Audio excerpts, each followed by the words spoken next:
There's a lot of hype out there, and it's hard to discern what is actually worth it sometimes. I know I'm super lucky. I've had the chance to try out a lot of stuff on the channel over the years. Some of it I've kept up, some of it I haven't. One of the most frequently asked questions are you still doing this thing that you reviewed like 2 years ago?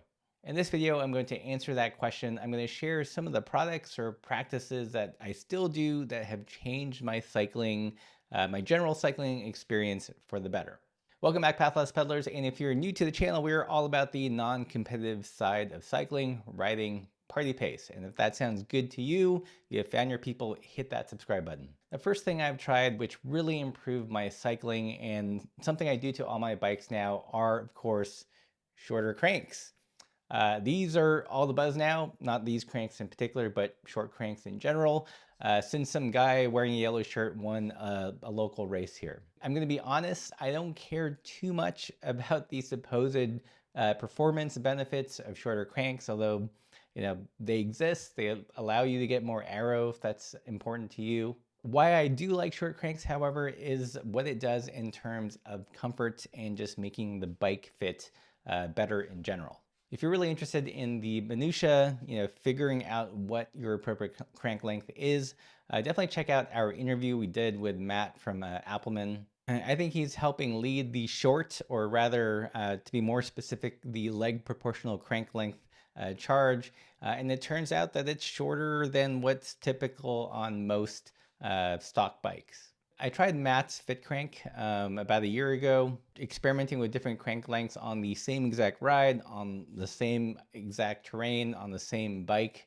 And it really opened my eyes. And since then, I have moved to shorter cranks on my personal bikes. Even Laura went from a 170 to a 165, and she's noticed the difference. So all our personal bikes have at least 165s on them. I've got a few bikes that are 162, and I'm working my way down eventually to 155. These guys here are 160. And if you're interested in how this is going to work out and how it shifts and what front derailleur to use with it, definitely subscribe to the channel. This is going to be the next peak mechanical video. So really briefly for me, you're probably wondering what's the benefit and can you really notice? I have generally short legs for my height. I have a 29-inch inseam and I'm 5'8". And over the years, I've started developing a little bit of hip pain when riding a bike. Part of this is flexibility or lack thereof, definitely. But when I made the switch to shorter cranks from 165, even to like the 162s I have on some bikes, that pain slowly disappeared. I felt like I could finally, pedal circles as it were. The bike just felt easier to get into the drops. My hip angle was opened up at the top of the pedal stroke. Not by a ton, but enough to notice after a long enough ride. Other benefits, like I mentioned, it feels like I'm pedaling a smoother circle. I've always felt like I'm kind of stomping and mashing the pedals, and I thought that was just me, but it turns out crank length has something to do with it. Another noticeable area where short cranks play a big benefit is when I'm standing and pedaling. It just feels easier to get over the top of the pedal stroke. It used to be that it felt like I was running hurdles, throwing my leg over the top of each stroke. But again, with the shorter cranks, it just feels a lot easier. I've become so custom, in fact, to shorter cranks that when I hop on a bike, usually a review bike or a rental bike, and it's 170s or 172s, I can tell instantly. So shorter cranks, is it gonna make me faster? Am I gonna, win a yellow shirt? Probably not. Actually, definitely not. But it's massively improved my comfort on the bike, making it more enjoyable, more pain-free. It's something I wish I was a little bit more open to earlier, because I think it would have just made the whole riding experience that much better. The next one is a practice I started because of a video, but I've continued to do to this day. And that is, of course, chain waxing. I know this is very controversial. Some people think it's all voodoo, waste of time, waste of money, all this stuff. You can do whatever you want, but for me, I find that it's worthwhile. Again, like with shorter cranks, there's supposedly a ton of performance benefits, which I have no way of verifying or probably going to or actually realize in my own personal riding. But for me, there are more tangible benefits that make me want to continue this practice. The first one is the cleanliness of the chain.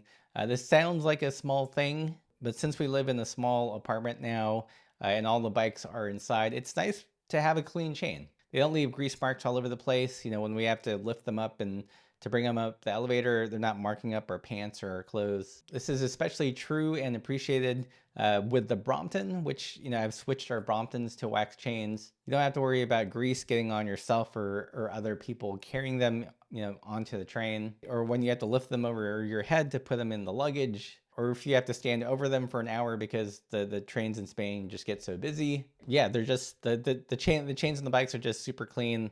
That's something tangible, and I can appreciate that. There's also the added benefit of extended chain life and therefore drivetrain life. This is supposed to be a side effect of having a clean chain. The thinking is that when you have a chain that's dirty, that slowly abrades everything. It acts like a grinding paste. But because your bike chain is so clean, there's less abrasive material to wear down your chain rings and your cassette. And with the costs of everything only going up, we've got $600 cassettes now. Thanks, SRAM. If you can eke out some savings some way, I'm all for it. How much it's extending the life of my drivetrain and components, I'm still kind of on the fence over. I've seen the lab results from zero friction cycling and they seem amazing if true. I can't quite confirm this, but I do use a chain checker fairly regularly every week just to monitor things. I think the next time I swap out chains on our personal bikes, I'm going to take more diligent notes so I can actually track how much mileage we're getting before it starts to hit that wear mark. But overall, I think chain waxing has been, a relatively positive experience.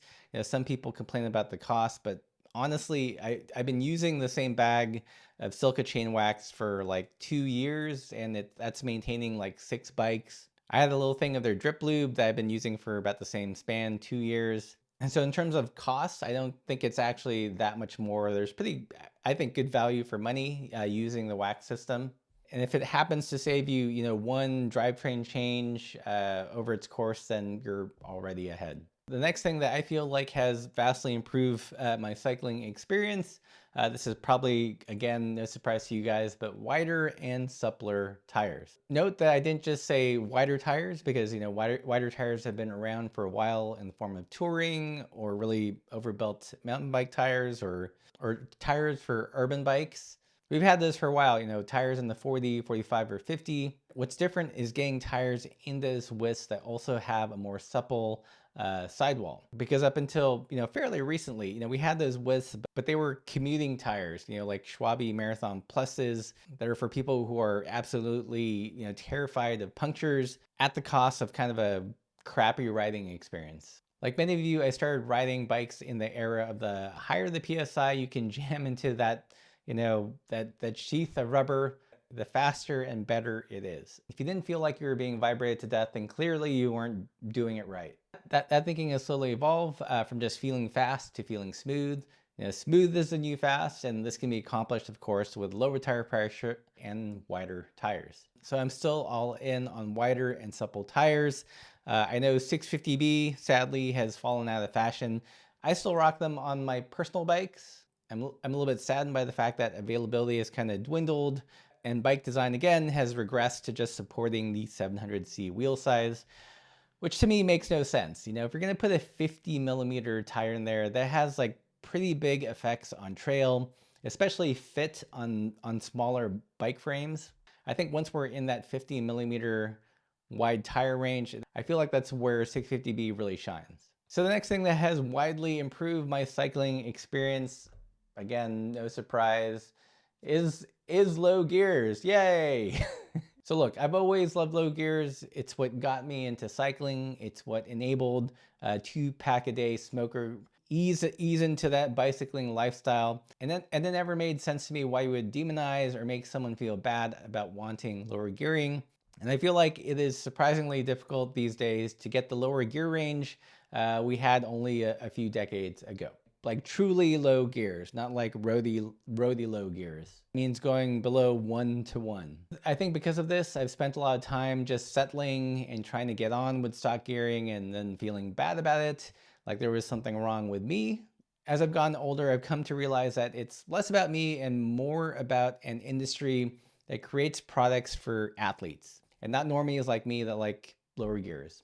So instead of feeling bad about it, I've just kind of leaned into it, hacking together my own drivetrains to suit my riding. As you guys know, I did a lot of videos on the 1X mullet drivetrains early on, and I really wanted to love it. I do think that they are great for a lot of people. For the most part, it's good.